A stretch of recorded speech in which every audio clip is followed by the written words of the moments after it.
Yes people, done with your break. आप लोगों का ब्रेक हो गया। ब्रेक के बाद वापस से आपका स्वागत है।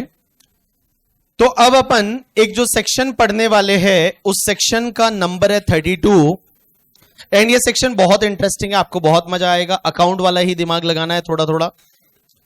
तो अब एक बात समझना, हम लोग सेक्शन 32 पढ़ने वाले हैं, that is related to the depreciation. Guys, depreciation. अब क्वेश्चन ये आता है कि सर एक बात बताइए, डेप्रीशिएशन अलाउ कब होता है? मींस डेप्रीशिएशन है, आई थिंक अकाउंट में भी 2 पॉइंट है कि डेप्रीशिएशन तब अलाउ होता है जब 2 कंडीशन सेटिस्फाइड होनी चाहिए। सबसे पहली कंडीशन तो असेसी उसका ओनर होना चाहिए एंड दूसरी कंडीशन वो असेट आपकी यूज्ड होनी चाहिए in the business and profession. देखो बेटा, 2 कंडीशन है कि सबसे पहली चीज, डेप्रीशिएशन आपको तभी मिलता है जब आप उस असेट के ओनर होने चाहिए। बोलो क्या होने चाहिए? ओनर। ओनर हो तो ही डेप्रीशिएशन लोगे। मैंने कोई असेट किसी से भाड़े पे ली है, भाड़े पे ली हुई असेट पे क्या आप डेप्रीशिएशन ले पाओगे? नहीं, ओनर होने चाहिए। एंड दूसरा, वो असेट आपके बिजनेस एंड प्रोफेशन में यूज होनी चाहिए। बोलो क्या होना चाहिए? बिजनेस एंड प्रोफेशन में यूज होनी चाहिए। गाइज, ओनर का मतलब क्या? रजिस्टर्ड ओनर हो तो ही डेप्रीशिएशन ले सकते हो, या फिर आप बेनिफिशियल ओनर हो तो भी डेप्रीशिएशन ले सकते हो? आपको क्या लगता है? आप रजिस्टर्ड ओनर हो तो ही डेप्रीशिएशन ले सकते हो, या किसी असेट के बेनिफिशियल ओनर बन गए तो भी डेप्रीशिएशन ले सकते हैं? आपको क्या लगता है? बताइए बताइए बताइए। क्या डेप्रीशिएशन लेने के लिए आपको रजिस्टर्ड ओनर ही होना पड़ेगा, या बेनिफिशियल ओनर हो तो आप डेप्रीशिएशन ले सकते हो? क्या लगता है आपको? हां, रजिस्टर्ड और बेनिफिशियल, रजिस्टर्ड और beneficial. Right answer is guys, owner आप असेट के होने चाहिए। अब क्वेश्चन यह है कि क्या आप रजिस्टर्ड ओनर हो तभी डेप्रीशिएशन ले सकते हो, या फिर आप बेनिफिशियल ओनर हो तो भी डेप्रीशिएशन ले सकते हो? Right answer is there is दोनों। मतलब रजिस्टर्ड बेनिफिशियल दोनों होने चाहिए। दोनों में से कोई एक है तो ले लोगे ऐसे? राइट आंसर इज, आपको डेप्रीशिएशन लेने के लिए there is no need of registered owner. If you are a beneficial owner you can claim the depreciation. Beneficial owner होने चाहिए, आप भले रजिस्टर्ड ओनर हो या नहीं हो, उससे कोई फर्क नहीं पड़ता। 1-2 एग्जांपल लेते हैं। जैसे मान लो आज की डेट में मैंने कोई गाड़ी है वो आपसे खरीदी, मैंने आज आपसे गाड़ी खरीदी, आपको 10 लाख रुपया दे दिया गाड़ी का, सेकेंड हैंड गाड़ी मैंने खरीदी और मैंने आज से ही मेरे बिजनेस में उसको यूज करना चालू कर दिया। आपने बोला कि सर देखो हम है ना बिजी है, हमारे एग्जाम तक, हमारा एग्जाम है मई में, सितंबर में, और सर मई वाला जो एग्जाम है, तुम्हारा एग्जाम है मई में और मई तक हम बिजी है सर, हम उसके बाद ये गाड़ी आपके नाम पे ट्रांसफर कर देंगे। मैंने आज ही गाड़ी का पोजीशन ले लिया, चाबी ले ली, मैंने पैसा दे दिया, गाड़ी रजिस्टर्ड आपके नाम पे है, लेकिन मैंने पैसा दे दिया तो मैं बेनिफिशियल ओनर बन गया। मेरा क्वेश्चन आपसे यह है, मुझे बताइए मैं डेप्रीशिएशन कब से ले सकता हूं? अभी से ले सकता हूं या फिर मई के बाद जब रजिस्टर्ड होगा तब से लूंगा? अभी से या आफ्टर में? राइट आंसर इज अभी से, because I am a beneficial owner. So there is no need of registered owner. आप रजिस्टर्ड ओनर नहीं है चलेगा, if you became the beneficial owner तो उस पर्टिकुलर केस में आप डेप्रीशिएशन ले सकते हैं। अगर आप बेनिफिशियल ओनर है तो आप डेप्रीशिएशन ले सकते हैं। अब एक और चीज समझना, मैंने बोला बेनिफिशियल ओनर है आप डेप्रीशिएशन ले सकते हैं। एक और एग्जांपल लेते हैं। मेरी जो कार है, जो अभी मैं कार यूज कर रहा हूं, ये कार मैंने कंपनी के पैसे से खरीदी है, कंपनी की बुक्स में है और कंपनी यूज कर रही है, बट इसको रजिस्टर मेरे नाम पे करा रखा है। क्योंकि क्या होता है प्रैक्टिकल लाइफ में, आपने सुना होगा कि नॉर्मली जब आप कार की आरटीओ में रजिस्ट्री कराते हो तो अगर आप इंडिविजुअल नाम पे कराते हो तो उस पर टैक्स कम लगता है, इंडिविजुअल नाम पे जब कराते हो तो आरटीओ का जो खर्चा होता है, रजिस्ट्रेशन खर्चा है, वो कम लगता है, बट कंपनी के नाम पे कराओगे तो ज्यादा लगता है। तो मैंने क्या कराया कि कंपनी से पैसा वैसा सब कंपनी से दिया, बट मेरे नाम पे रजिस्टर्ड है, रजिस्टर्ड ओनर मैं हूं, लेकिन बेनिफिशियल ओनर मेरी कंपनी है। तो क्या कंपनी डेप्रीशिएशन ले सकती है? आंसर इज यस, ले सकती है। There is no need of the registered owner. If you are a beneficial owner you can claim the depreciation. अब एक और चीज समझना गाइस, डेप्रीशिएशन लेने के लिए आपको ओनर होना चाहिए। मुझे बताइए, किसी भी असेट के आप फुल ओनर है तो ही डेप्रीशिएशन ले पाएंगे, या किसी असेट के अगर आप पार्ट ओनर है तो भी डेप्रीशिएशन ले सकते हैं? क्या डेप्रीशिएशन लेने के लिए आपको उस असेट का फुल ओनर होना चाहिए, या फिर आप अगर पार्ट ओनर है तो भी डेप्रीशिएशन ले सकते हैं? जैसे एग्जांपल के लिए फुल ओनर मतलब जैसे मान लो कोई असेट मैंने खरीदी है, आईपैड मैंने खरीदा, ये मेरा है। मान लो पार्ट ओनर क्या हो सकता है कि एग्जांपल के लिए एक प्रोफेसर ने मुझे बोला कि देखो सर, आप भी गरीब मैं भी गरीब, हम लोग दोनों तो एक साथ में आईपैड खरीद नहीं सकते, अलग अलग। तो एक काम करते हैं, हम दोनों साथ में खरीद लेते हैं, आधा पैसा तू दे दे आधा मैं दे देता हूं। मैंने कहा ठीक है कोई बात नहीं। आईपैड 2 लाख रुपए का था, 1 लाख उन्होंने दिया, 1 लाख मैंने दिया, हम दोनों ने 1-1 लाख रुपए दिया। तो हम बताओ, हम इस असेट के पार्ट ओनर है या फुल ओनर है? तो क्या मैं डेप्रीशिएशन पार्ट ओनर हूं तो भी मैं मेरे वाले जो कॉस्ट है 1 लाख, क्या उस पर डेप्रीशिएशन ले सकते हैं या नहीं? यस और नो, यस और नो, यस और no. Right answer is yes. तो आप फुल ओनर हो तो भी डेप्रीशिएशन ले सकते हो, आप पार्ट ओनर हो तो भी डेप्रीशिएशन ले सकते हो।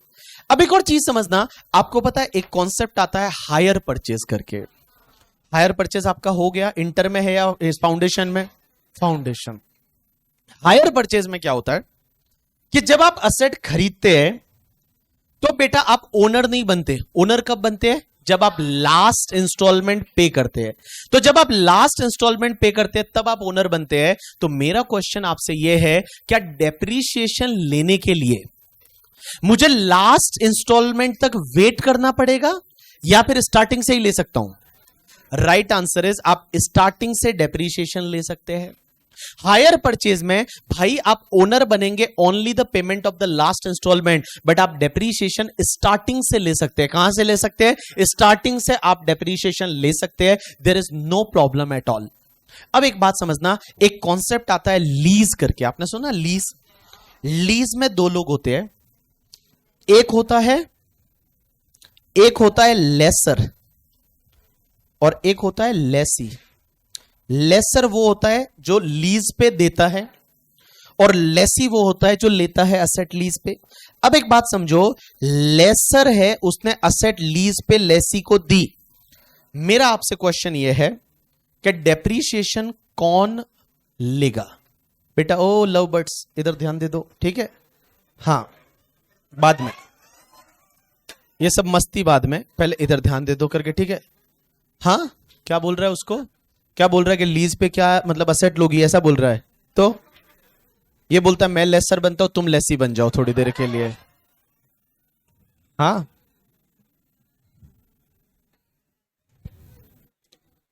मैं आपसे क्वेश्चन पूछ,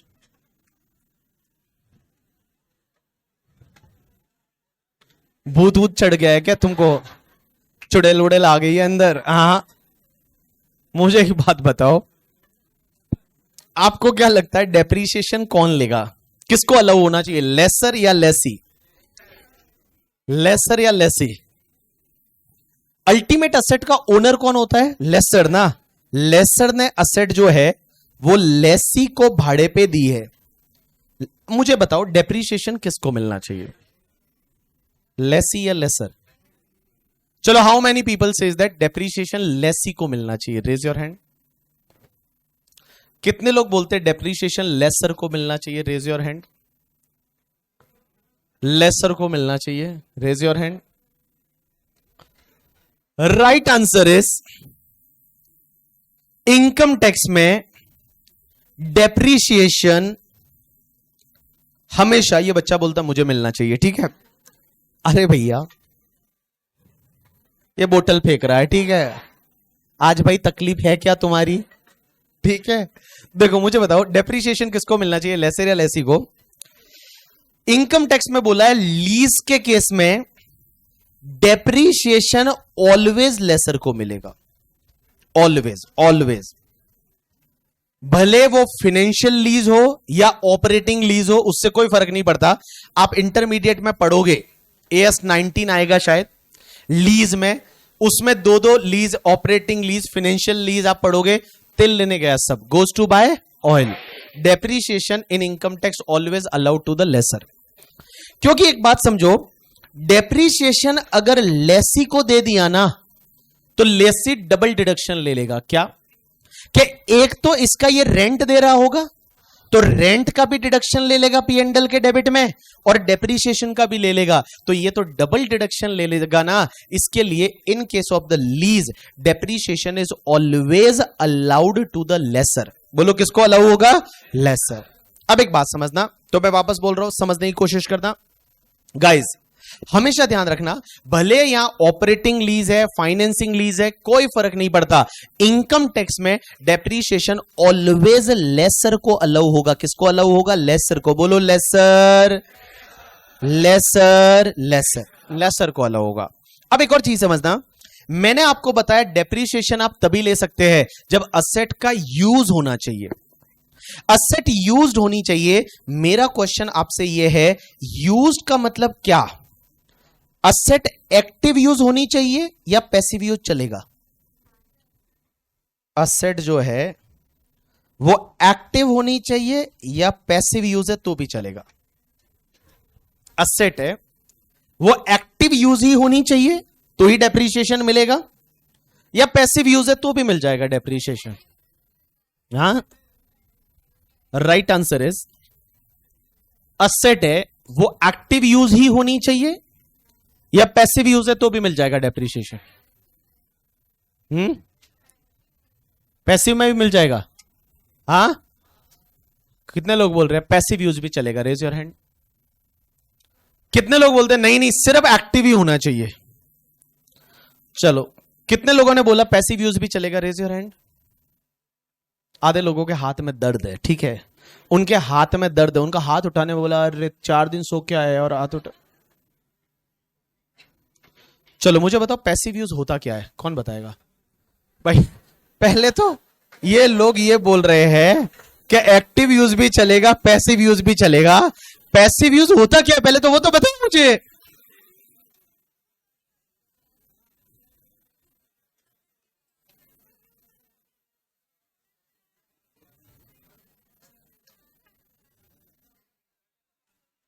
चलिए, जितने लोगों ने हाथ ऊपर किया था एक्टिव पैसिव दोनों चलेगा, उसमें से कौन बताएगा पैसिव यूज होता क्या है? चलो बताओ। पैसिव यूज का मतलब, ये एक दीदी बता रही है प्लीज। हाँ, नाम क्या तुम्हारा? शैलजा, या शैलजा बता रही है। शैलजा बताइए पैसिव यूज।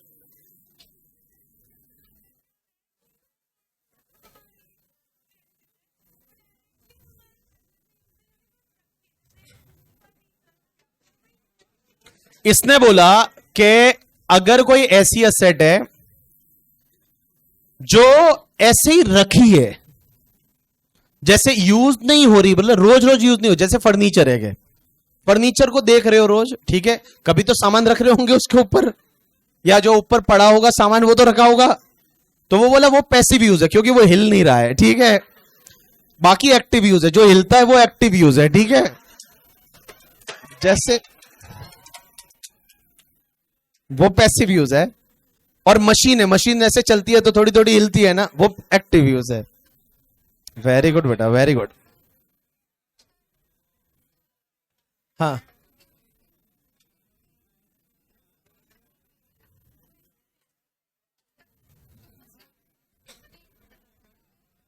अच्छा, इन्होंने एक और नया डेफिनेशन दिया कि अगर कोई असेट ऐसी है कि जो यूज तो होती है बट कभी कभी होती है, जैसे रोज नहीं हो रही, रोज नहीं हो रही, कि रोज अगर हो रही है तो एक्टिव यूज है, बट 7 दिन में एक बार हो रही है तो पैसिव यूज है। ये और बताया मुझे, ये नया सुनने में मिला करके, ठीक है। ये नया सुनने में मिला कि जैसे मान लो ये वाला टीवी, ये जो टीवी है ये रोज चालू नहीं होता, बट कभी कभी होता है, तो ये पैसिव है और बाकी सब एक्टिव है। फिर तो आप ये बोलोगे ना रात को तो ये सब बंद रहता है, तो रात को पैसिव और दिन में एक्टिव। इज इट कि रात को पैसिव एंड दिन में एक्टिव? पैसिव यूज किसको बोलेंगे? और कोई? हाँ, पैसिव यूज मतलब जो दिखता नहीं है।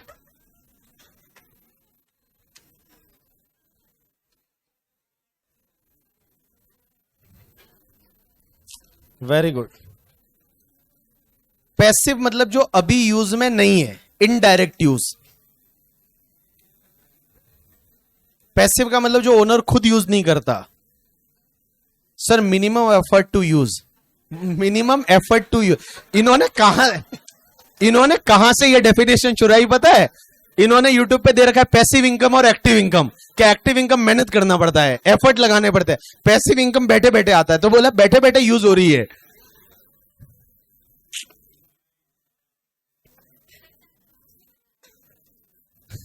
Passive use, anyone? हाँ सर। क्या? जिसका प्राइमरी, क्या बोले मुझे समझ नहीं आ रहा। जिसका प्राइमरी यूज नहीं है, सेकेंडरी यूज है, that is called passive use. पहले इन्होंने बोला हाँ,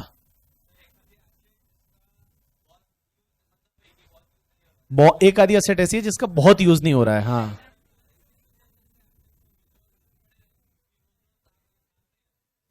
हाँ,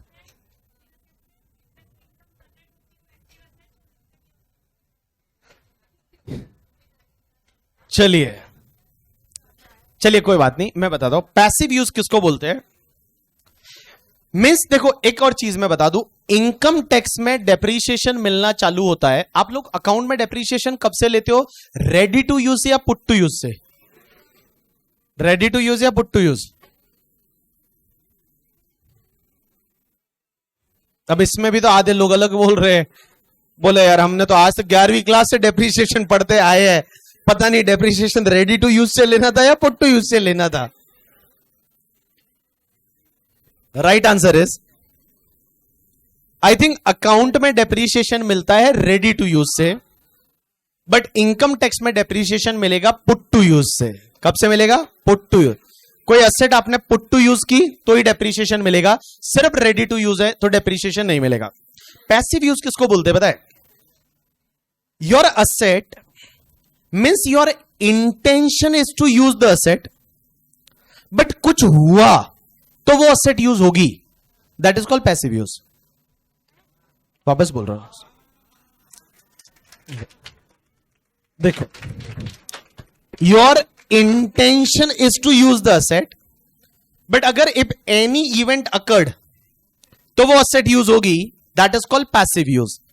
एग्जाम्पल के लिए, जैसे मान लो फायर एक्सटिंग्विशर लगे हैं, तो फायर एक्सटिंग्विशर है। अब एक बात बताओ, पूरे साल ऐसे ही वो लगा रहा वहां पे, आपने उसको देखा, उसने आपको देखा, वो ऐसे ही लगा है। फायर एक्सटिंग्विशर जो है वो ऐसे ही लगा है, वो आपको देख रहा है, आप उसको देख रहे हो। आपका मन तो बहुत करता है एक बार यूज हो जाए, ठीक है। आप जब फायर एक्सटिंग्विशर को देखते हो ना, तो आपका हमेशा मन होता है कि यार ये कैसे यूज होता होगा, कम से कम कभी आग लगे, हमको मौका मिले, ठीक है, और हम इसको यूज करें। तो एक बात बताओ, डेप्रीशिएशन लेने के लिए पुट टू यूज होने चाहिए असेट, और उसका यूज होना चाहिए। बट एक बात बताओ, पूरे साल आग लगी ही नहीं और वो फायर एक्सटिंग्विशर ऐसे ही लटका रहा वहां पे। क्वेश्चन यहां पे ये आता है, क्या आप डेप्रीशिएशन ले सकते हैं या नहीं ले सकते हैं? That is called passive use. Means अगर आग लगी तो वो यूज होगा, that is called your passive use. तो पैसिव यूज पे डेप्रीशिएशन मिलता है, means your intention is to use, कुछ हुआ तो वो असेट यूज होगी, that is called passive use. ये जितनी भी बाकी असेट देख रहे हो, जैसे एसी है, पंखा है, ये कंप्यूटर है, ये मेरा आईपैड है, ये मोबाइल फोन है, ये सब एक्टिव यूज है, यूज हो रहा है करके। बट फायर एक्सटिंग्विशर पूरे साल में यूज नहीं हुआ, that is called passive use. एक और एग्जांपल लेते हैं, जैसे मान लो फॉर एन एग्जांपल, मैंने एक फैक्ट्री बनाई, अगरबत्ती बनाने की फैक्ट्री खोली कि भाई अगरबत्ती है, वो अगरबत्ती बना के बेचेंगे, अगरबत्ती की सेल बहुत होती है, एग्जाम के बाद तो बहुत ज्यादा होती है करके, ठीक है।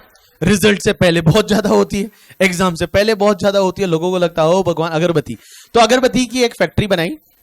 अब अगरबत्ती की फैक्ट्री में होता क्या था, जैसे पुणे में मैंने फैक्ट्री खोली, लेकिन पुणे में गुरुवार को हर दिन जो है गुरुवार को 2 घंटे लाइट चली जाती थी। और जैसे ही वो फैक्ट्री में लाइट चली गई, हमारे एम्प्लॉय सब आपस में बैठ के और एकदम बीड़ी पीते थे सब लोग, ठीक है, बीड़ी पीते थे एक दूसरे को, फिर वो तंबाकू वंबाकू वो ऐसे मिक्स करके वो करते हैं ना, ऐसा ले, ठीक है, हाँ। तो वो जो तंबाकू जो है, वो तंबाकू वो जर्दा वर्दा मिला के, और हमारे एम्प्लॉय जो है वो सब ये ऐसे टाइम पास करते थे। मैंने सोचा कि यार ये 2 घंटे टाइम पास कर रहे हैं, इतने में तो इनकी प्रोडक्टिविटी बढ़ाई जा सकती है, टाइम पास ही तो कर रहे हैं, बीड़ी पी रहे हैं बैठे बैठे करके, ठीक है। तो मैंने क्या किया, 1 अप्रैल 2024 को पहले ही दिन एक जनरेटर लाके तेल भर के खड़ा कर दिया कि गुरुवार को लाइट जाएगी और जनरेटर चालू करेंगे। अब उस दिन हुआ क्या, हमारे महाराष्ट्र के सीएम आए, एकनाथ शिंदे, कौन है एकनाथ शिंदे, या हाँ, तो एकनाथ शिंदे जी आए, पता ही नहीं चलता कौन बन जाता है यहाँ पे, ठीक है। एक तो नाम याद करना बड़ा डिफिकल्ट है यहाँ पे, ठीक है, किसी को भी उठा के बना देते हैं। तो अब एक बात समझना, नहीं जो बने वो बहुत रेपुटेड लोग हैं, ठीक है। बोले कोई बोले एकनाथ शिंदे को भेज दे, बोले किसी को भी उठा के बना देते हैं करके, ठीक है। तो एकनाथ शिंदे वो सीएम बने, उन्होंने 1 अप्रैल को अनाउंस किया कि आज के बाद महाराष्ट्र में बिल्कुल लाइट नहीं जाएगी। अब वो जनरेटर तेल भर के खड़ा है, गुरुवार आया बट लाइट गई नहीं, जनरेटर पूरे महीने ऐसे ही खड़ा रहा, आपको देखता रहा, तेल भरा हुआ है, चालू ही नहीं हुआ। क्या उस पर डेप्रिसिएशन मिलेगा या नहीं मिलेगा? That is called passive use. अगर लाइट जाती तो वो यूज होता, इज कॉल्ड पैसिव यूज। क्या बोलेंगे उसको? Passive use. और इनकम टैक्स में डेप्रिसिएशन पुट टू यूज से मिलता है। अब आप बोलोगे सर वो तो यूज किया ही नहीं जनरेटर, तो भाई वो मान लिया जाएगा यूज हो गया, क्योंकि your intention is to use ना, तो वो पुट टू यूज मान लिया जाता है और उस पर डेप्रिसिएशन मिल जाएगा। समझा कि नहीं समझा? अरे यस और नो लिखो, हेडिंग दो, डेप्रिसिएशन लिखा आपने, लिखो पॉइंट नंबर ए, डेप्रिसिएशन में लिखो point number A, conditions. Depreciation में लिखो पॉइंट नंबर ए, कंडीशंस।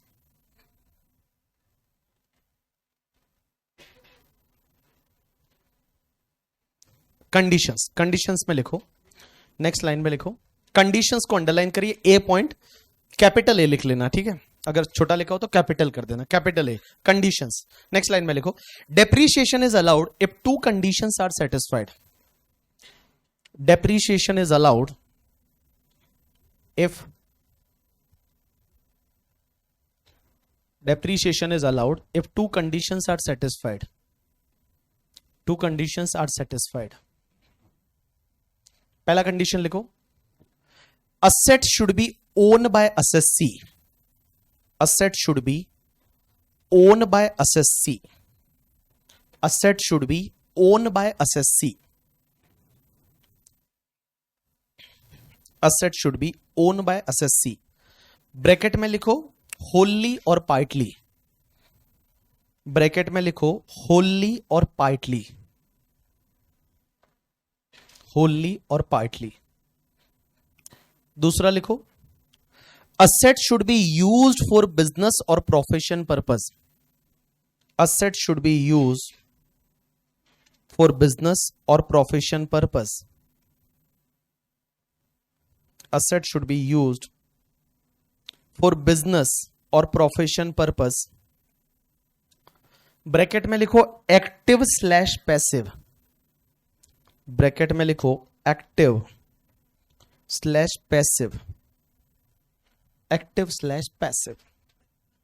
इसके नीचे लिखो कुछ नोट्स, और नोट नंबर 1, नोट नंबर 1 लिखो, लिखो note number 1, depreciation is allowed if assessee is a beneficial owner of asset. Depreciation is allowed if assessee is the beneficial owner of asset. Depreciation is allowed if assessee is the beneficial owner of asset. दूसरा लिखो, in case of hire purchase, in case of hire purchase, in case of hire purchase, assessee get ownership only after payment of last installment. In case of hire purchase, assessee get ownership only after the payment of last installment, only after the payment of last installment, but he can claim depreciation from beginning, but he can claim depreciation from beginning, but he can claim depreciation from beginning, but he can claim depreciation from beginning. उसके बाद point number 3 लिखो, point number 3 लिखो. In case of lease, in case of lease, depreciation is always allowed. In case of lease, depreciation is always allowed to lesser. In case of lease, depreciation is always allowed to lesser. Lesser. उसके बाद लिखो next point, note number 4. Depreciation is allowed from the date. Depreciation is allowed from the date. From the date on which asset is actually put to use. From the date on which asset is actually put to use, and not from ready to use. And not from ready to use. Put to use and not from ready to use. Not from ready to use. चलिए done, बोलिए done. एक बच्चा बोलता है आपको तंबाकू का इतना ज्ञान कहां से आया? मैं खाता था, मेरा यही काम था, खैनी खाता था मैं, ठीक है. हाँ, और सब दीवारें गंदी करता था. फिर दीवार का कॉर्नर, उनको ऐसे कॉर्नर देख के ही होता है क्या? लोगों को कॉर्नर में ही थूकते हैं ना, आपने देखा होगा. जो तंबाकू गुटखा खाने वाले हैं, जुबा केसरी, ठीक है, दाने दाने में केसर का दम, विमल. हाँ, बोलता जुबा केसरी. ये जिसने मुझे बोला ना तंबाकू खाने वाला, तू देखना तेरी बीवी तंबाकू खाएगी, ठीक है, रोज तंबाकू खाएगी बैठ के, और तेरे मुंह पे थूकेगी भी वही, ठीक है. इतनी तंबाकू खाएगी. ये बोलता है एक नाथ शिंदे भी तंबाकू खाता है. नहीं नहीं, मुझे नहीं पता भाई. हाँ ठीक भाई, जो खाते हो बहुत अच्छा है, ठीक है. चलिए, एक नाथ शिंदे तंबाकू खाता है क्या? पान खाता है, पान, पान मसाला खाते होंगे. ये बोलती है वो पहले रिक्शा ड्राइवर थे तो खाते होंगे करके, ठीक है. अरे वो थे रिक्शा ड्राइवर, अभी सीएम है किसी स्टेट के. हाँ, बहुत अच्छे आदमी है, बहुत अच्छे, बहुत अच्छे, जितने भी सीएम है बहुत अच्छे हैं, ठीक है. चलिए, अब एक बात समझना. तो लास्ट वाला पॉइंट मैंने लिखवाया, डेप्रीशिएशन आपको अलाउ हो जाएगा अगर आपकी असेट है, वो असेट पुट टू यूज है, रेडी टू यूज से नहीं, put to use. Asset put to use होनी चाहिए, ठीक है. बट देखो पैसिव यूज में क्या होता है ना, पैसिव यूज जो है वो पैसिव यूज में चलता है. पैसिव यूज जो होता है ना, पैसिव यूज मतलब जैसे वो जनरेटर का एग्जांपल, फायर एक्सटिंग्विशर, वो यूज नहीं हुआ तो भी मान लिया जाएगा वो यूज हो गया है, और उस पर आप डेप्रीशिएशन ले सकते हैं. चलिए, अब आपने पॉइंट नंबर 1 लिखा, अब अपन पढ़ रहे हैं पॉइंट नंबर बी करके, और B is a class of asset. क्या बोलेंगे? मुझे बताइए डेप्रीशिएशन कौन कौन सी असेट पे मिलता है? कितने क्लास की असेट होती है डेप्रीशिएशन में? आप मुझे बताओ, अकाउंट में डेप्रीशिएशन कौन कौन सी असेट पे लेते हो? आप इधर देखो सब लोग, डेप्रीशिएशन कौन कौन सी असेट पे मिलता है, क्लास ऑफ असेट में कौन कौन सी असेट आएगी. सब लोगों का ध्यान इधर होना चाहिए, लिखना बाद में. गाइस, हम इनकम टैक्स में डेप्रीशिएशन 4 क्लास की असेट पे लेते हैं. बोलो कितने क्लास की? 4. सबसे पहली क्लास इज अ बिल्डिंग. बोलो बिल्डिंग. बिल्डिंग पे डेप्रीशिएशन मिलेगा, तो बिल्डिंग को मैं बोल देता हूं क्लास नंबर 1. तो class 1 is a building, building पे डेप्रीशिएशन मिलता है. दूसरा डेप्रीशिएशन है ना, वो फर्नीचर पे मिलता है. बोलो किस पे मिलता है? फर्नीचर. फर्नीचर को मैं बोल देता हूं क्लास नंबर 2, तो डेप्रीशिएशन फर्नीचर पे भी मिलता है. तीसरा जो है वो प्लांट एंड मशीनरी। बोलो क्या बोला मैंने? Plant and machinery. इसको मैं क्लास नंबर 3 बोल देता हूं।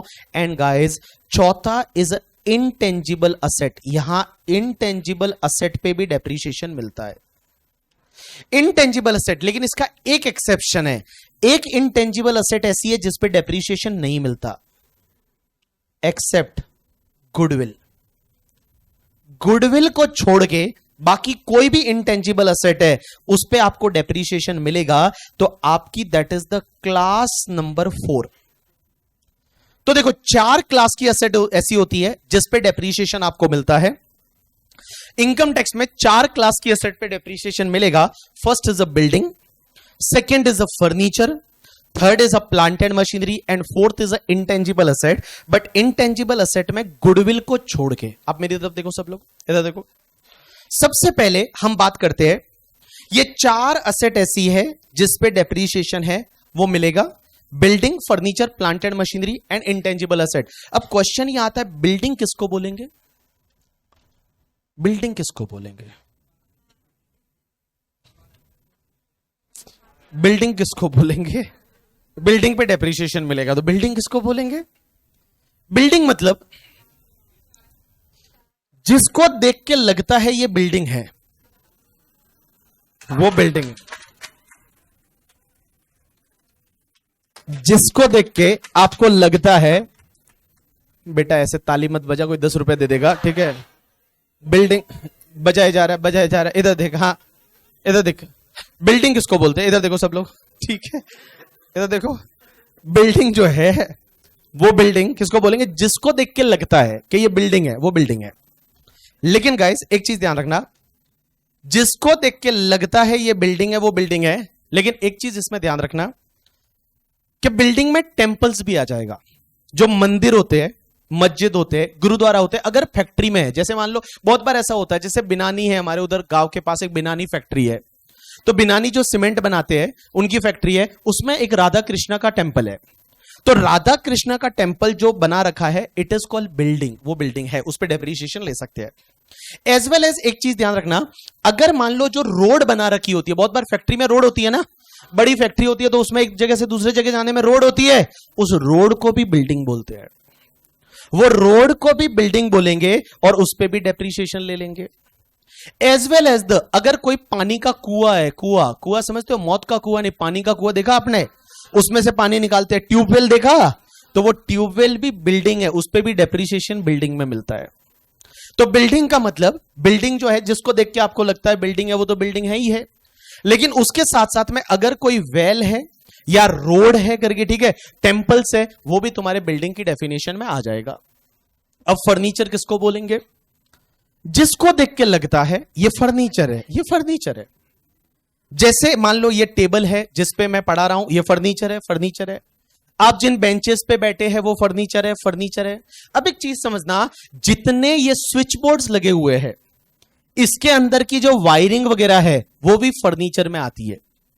तो फर्नीचर एंड फिक्चर्स करके बोलते हैं। तो इसके अंदर ये स्विच बोर्ड है, इसके अंदर की वायरिंग वगैरह जो है ये सब फर्नीचर है, और इस पे डेप्रीशिएशन आप फर्नीचर में लोगे।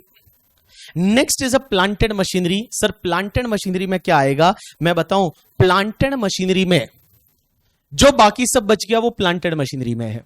जैसे मान लो ये तुम्हारा जो है कैमरा, प्लांट एंड मशीनरी है, ये mobile phone plant and machinery है, गाड़ी प्लांट एंड मशीनरी है, एसी प्लांट एंड मशीनरी है, आईपैड प्लांट एंड मशीनरी है, mic set plant and machinery है, कार प्लांट एंड मशीनरी है, ट्रक प्लांट एंड मशीनरी है, पॉल्यूशन कंट्रोल इक्विपमेंट अगर कोई है प्लांट एंड मशीनरी है।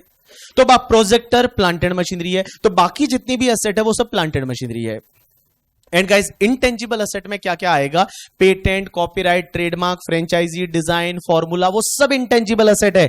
लेकिन गुडविल को छोड़ के, गुडविल पे डेप्रीशिएशन नहीं मिलता, पहले मिलता था। गाइस मैं बताऊं आपको, पहले प्रीवियस ईयर 1920 तक पहले गुडविल पे भी डेप्रीशिएशन मिलता था।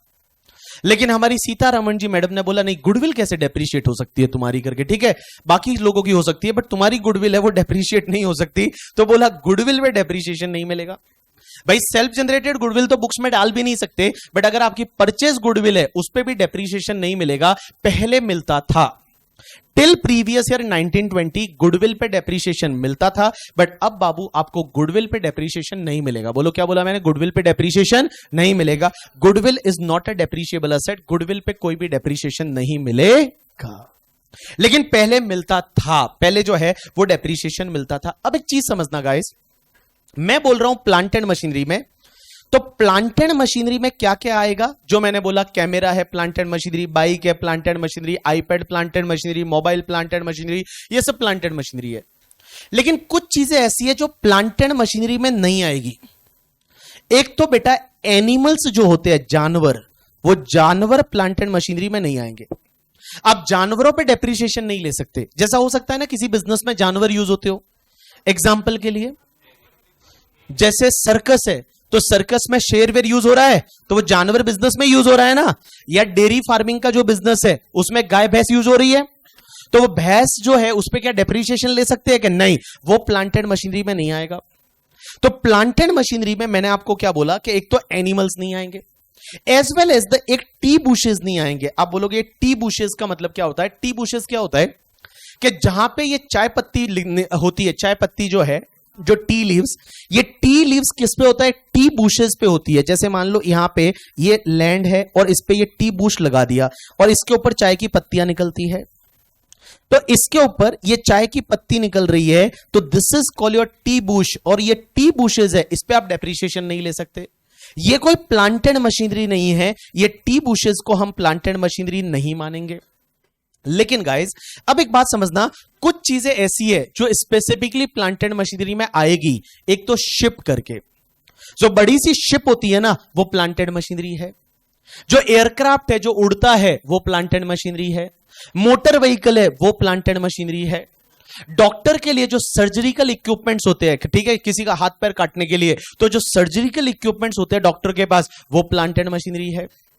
एक चार्टर्ड अकाउंटेंट वगैरह के लिए, प्रोफेशनल के लिए जो पढ़ने के लिए बुक्स होती है ना, वो भी प्लांट एंड मशीनरी है।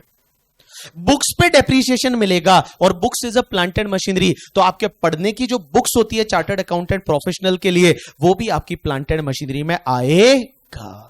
समझा कि नहीं समझा? अरे बोलो यस और नो। चलिए एक काम करिए, पहले आप क्लास ऑफ असेट लिखिए, इतना पहले आप इतना लिखिए, उसके बाद इसके नीचे कुछ नोट लिखवाता हूं।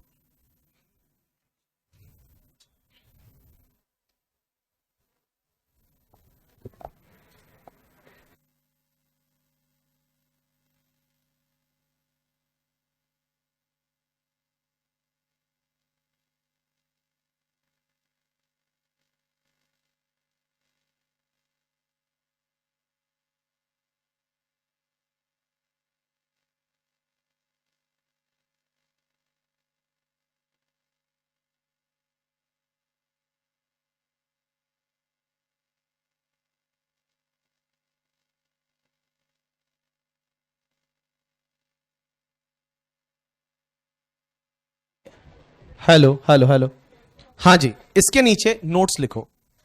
नोट नंबर 1,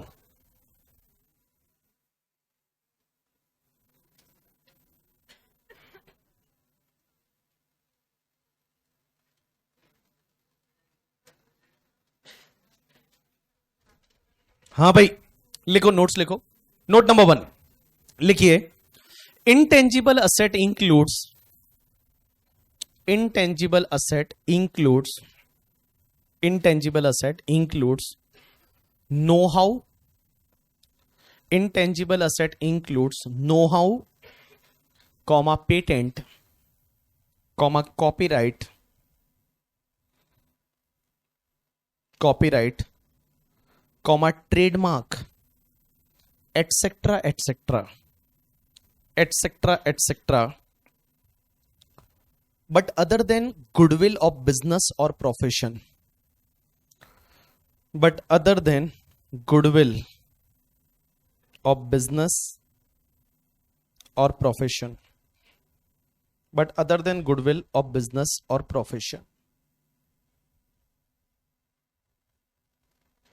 उसके बाद नेक्स्ट लिखिए पॉइंट नंबर 2, नोट नंबर 2 लिखिए, plant and machinery includes, plant and machinery includes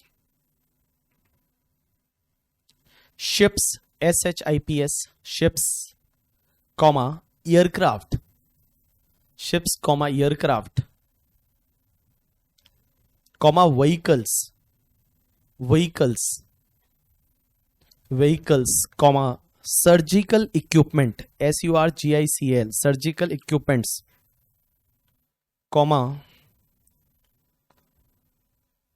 books used for business and profession, books used for business and profession, books used for business and profession, books used for business and profession, but does not include livestock, but does not include livestock and tea bushes, but does not include livestock and tea bushes. T bushes की spelling TEABUSHES,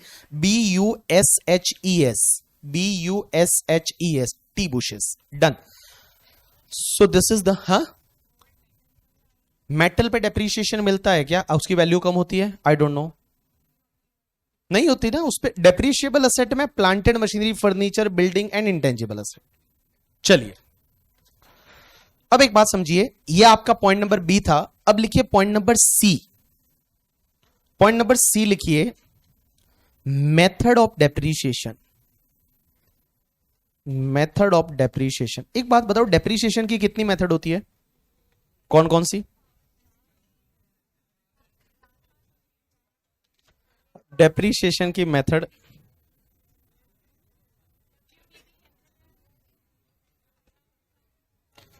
depreciation की कौन कौन सी method होती है? कोई बोलता है sir depreciation की हमने तो अकाउंट्स में बहुत सारी मेथड पढ़ रखी है, बट मेनली दो मेथड होती है. कौन कौन सी? SLM एंड, ये दो मेथड होती है. अब मुझे एक बात बताओ, आपको क्या लगता है डेप्रीशिएशन कौन सी मेथड से मिलना चाहिए? WDV या SLM? SLM मतलब स्ट्रेट लाइन मेथड, पता है ना, हर साल एक जितना मिलेगा. WDV written down value method, मतलब हर साल कम होते जाएगा डेप्रीशिएशन, दैट इज WDV. तो बताओ कौन सी मेथड से डेप्रीशिएशन मिलना चाहिए? तो मैं एक बात बताऊं, अच्छी मेथड कौन सी होती है? कैलकुलेशन के लिए तो बोलते हैं SLM, कि एक बार कैलकुलेट किया हर साल उतना ही लेते जाओ. तो कैलकुलेशन के लिए तो SLM अच्छी है. बट डेप्रीशिएशन कौन सी मेथड से इनकम टैक्स में मिलता है? आप एक बार इधर देखेंगे, उसके बाद लिखेंगे. तो गाइस, अगर कोई भी असेसी जो है जिसका बिजनेस ऑफ पावर जनरेशन है, पावर जनरेशन का बिजनेस है, पावर जनरेशन मतलब इलेक्ट्रिसिटी जनरेट कर रहा है, इलेक्ट्रिसिटी जनरेशन का जो बिजनेस है, एग्जाम आप पहले इधर देख लो, बाद में लिख लेना प्लीज. एक बार मेरे को लिख लेने दो ना, मेरे को बता देने दो ना, फिर लिख लेना ना, मैं हाथ काट दूंगा करके, ठीक है? इधर देखो, बिजनेस ऑफ पावर जनरेशन. तो पावर जनरेशन का जो बिजनेस है, एग्जांपल के लिए आपको पता है बहुत सारी कंपनियां जो इलेक्ट्रिसिटी जनरेट करती है, जैसे जिंदल पावर है वो इलेक्ट्रिसिटी जनरेट करती है, अदानी पावर है जो इलेक्ट्रिसिटी जनरेट करती है, ठीक है, टाटा पावर है. अब टाटा पावर मान लो इलेक्ट्रिसिटी जनरेशन का काम है, जो बिजली बनाते हैं, जो बिजली बनाते हैं वो वाली कंपनियां, या फिर ऐसी कंपनी जो बिजनेस ऑफ, जिनका बिजनेस जो है वो पावर जनरेशन एंड डिस्ट्रीब्यूशन का है. मींस जो कंपनी है वो क्या कर रही है, या तो पावर जनरेट करती है या पावर जनरेट करने के बाद में डिस्ट्रीब्यूट भी करती है. तो बहुत सारे, जैसे रिलायंस एनर्जी है तो वो पावर जनरेट भी करती है, डिस्ट्रीब्यूट भी लोगों के घरों तक करती है.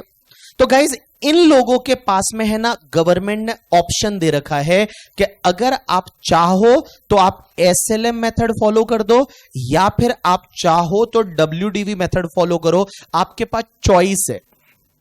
ये जो चॉइस है, ये चॉइस सिर्फ दो लोगों को मिल रखी है. एक तो अगर आप बिजनेस ऑफ पावर जनरेशन के बिजनेस में हो, या फिर आप पावर जनरेशन एंड डिस्ट्रीब्यूशन के बिजनेस में हो. यहां सिर्फ डिस्ट्रीब्यूशन है तो नहीं चलेगा, पावर ट्रांसमिशन है तो नहीं चलेगा. ट्रांसमिशन का मतलब होता है एक जगह से दूसरी जगह पहुंचाना, ऐसी कंपनियां नहीं. मींस असेसी क्या कर रहा है, या तो पावर जनरेट कर रहा है, मींस बिजली बना रहा है, या फिर पावर जनरेट करने के बाद डिस्ट्रीब्यूट कर रहा है, मींस पावर बना के और लोगों के घर पे डिस्ट्रीब्यूट कर रहा है. तो इनके पास ऑप्शन है आइदर एसएलएम या डब्ल्यूडीवी मेथड फॉलो कर दो, लेकिन गाइस इसके अलावा जितने भी अदर एसएससी है, जितने भी अदर एसएससी है, उनके केस में हमारे लॉ मेकर्स बोलते हैं आपको ऑलवेज डब्ल्यूडीवी मेथड ही लेना पड़ेगा। इनके केस में एसएलएम का ऑप्शन नहीं है। ये एसएलएम का ऑप्शन जो है ना, ये सिर्फ पावर यूनिट्स के पास में है। तो सिंपल वर्ड में यहां पे बोल देता हूं, जो पावर यूनिट है वो पावर यूनिट्स के केस में गवर्नमेंट ने बोला है आप चाहो तो एसएलएम लो, चाहो तो डब्ल्यूडीवी लो। लेकिन बाकी जितने भी लोग हैं, अदर एसएससी जितने भी है, उनके सबके केस में आपको डब्ल्यूडीवी मेथड ही फॉलो करना पड़ेगा। You have to go with the WDV method, सिर्फ एंड सिर्फ डब्ल्यूडीवी मेथड ही फॉलो करना पड़ेगा। अब आप बोलोगे ऐसा क्यों किया? कि जो बिजली वाली कंपनियां हैं, देखो गवर्नमेंट ने क्या किया कि जो बिजली जनरेट करने वाली कंपनियां थी, बिजली को जनरेट करके डिस्ट्रीब्यूट करने वाली कंपनियां थी, उनमें जो असेट यूज होती है उनकी उन्होंने एक एस्टिमेटेड लाइफ डिसाइड कर ली और बोला कि एस्टिमेटेड लाइफ डिसाइड कर दी कि 10 साल में इस रेट से आप एसएलएम मेथड से ले लो। तो उनके केस में वो कर पाए तो उन्होंने बोला आप एसएलएम ले लो, बट बाकी बिजनेस के केस में बेटा आपको हमेशा डब्ल्यूडीवी मेथड ही फॉलो करनी पड़ेगी। और मैं बता दूं, अपने 99.9999% एसएससी ऐसे है जो अदर एसएससी में आएंगे, उनको डब्ल्यूडीवी मेथड फॉलो करना है। तो अगर आप इतना भी याद रख लोगे, इनकम टैक्स में डब्ल्यूडीवी मेथड ही डेप्रिसिएशन के लिए फॉलो करना है, बिल्कुल सही है। आपको एसएलएम मेथड का ऑप्शन, सिर्फ वो भी ऑप्शन मिलेगा। और आजकल तो मैं बताऊं, ये जो इलेक्ट्रिसिटी वाली कंपनियां हैं ना, ये भी डब्ल्यूडीवी ही फॉलो करती है। इनके पास ऑप्शन है कि ये चाहे तो एसएलएम करे, चाहे तो डब्ल्यूडीवी करे, इनकी मर्जी। बट गाइस, यहां बाकी जितने भी एसएससी है उनको डब्ल्यूडीवी मेथड फॉलो करना पड़ेगा। बोलो समझा कि नहीं समझा? यस और नो? कॉपी मारो इसको, कॉपी मारो।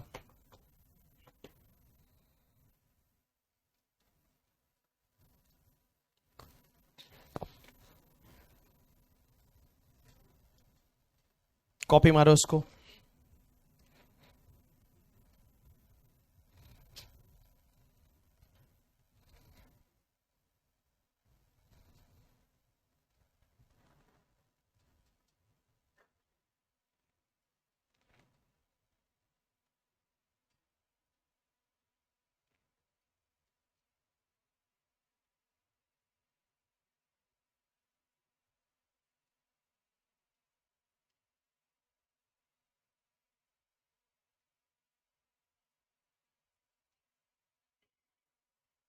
बोलो डन।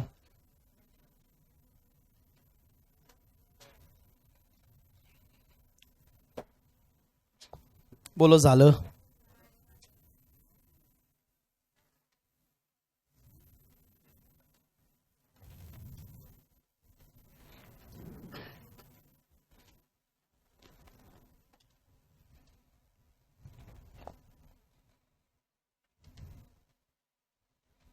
बोलो डन। कितने लोग स्टिल डूइंग? कोई बात नहीं।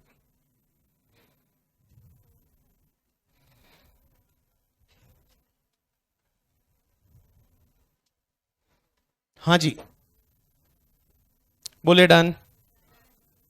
अरे बोलो डन। चलो इधर देखो, all people please pay attention.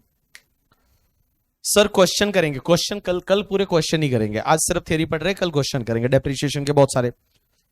अब इधर लिखो आपका point number D, that is rate of depreciation. आप भी चाहिए तो डी लिखो, एक बार हेडिंग तो दे दो, रेट ऑफ डेप्रिसिएशन। कि डेप्रिसिएशन की रेट क्या है? डेप्रिसिएशन की रेट जब आप डब्ल्यूडीवी मेथड फॉलो करते हो। एसएलएम मेथड की रेट क्या होती है वो नहीं दे रखी आपके सिलेबस में। रेट ऑफ डेप्रिसिएशन जब आप डब्ल्यूडीवी मेथड फॉलो करते हो, तो डब्ल्यूडीवी मेथड फॉलो करते हो तो उस पर्टिकुलर केस में रेट ऑफ डेप्रिसिएशन क्या है। एक बात बताऊं, देखो आपका जो इनकम टैक्स का डेप्रिसिएशन है ना, और आपका जो अकाउंट का डेप्रिसिएशन, वो दोनों अलग अलग है। आपका इनकम टैक्स का डेप्रीशिएशन एंड आपका अकाउंट का डेप्रीशिएशन दोनों अलग अलग है। तो आप जो है आपको लगेगा कि सर ये क्या हो रहा है, हमने अकाउंट में तो ऐसा पढ़ा रखा है और यहां पे जो है वो सर अपन अलग पढ़ रहे हैं, सर वहां पे डेप्रीशिएशन अलग है, यहां पे डेप्रीशिएशन अलग है। तो क्या सर अलग है? Answer is yes. आपका सबका ध्यान पहले इधर होना चाहिए। मैं लिखने के लिए टाइम दूंगा, अभी आप लिखेंगे नहीं, प्लीज आप लिखेंगे नहीं, जब तक मैं समझाना दूं आप लिखेंगे नहीं। आपका सबका ध्यान इधर होना चाहिए। डेप्रीशिएशन की रेट क्या रहेगी? सब लोग इधर देखिए, कुछ नहीं लिखना, लिखने के लिए मैं सेपरेटली टाइम दूंगा। सबका ध्यान इधर होना चाहिए गाइस। रेट ऑफ डेप्रीशिएशन, क्योंकि आपको ये याद भी रखनी पड़ेगी। Rate of depreciation WDV method में क्या रहेगा? तो सबसे पहली असेट होती है बिल्डिंग। बोलो बिल्डिंग। बिल्डिंग के केस में डेप्रीशिएशन की रेट क्या है?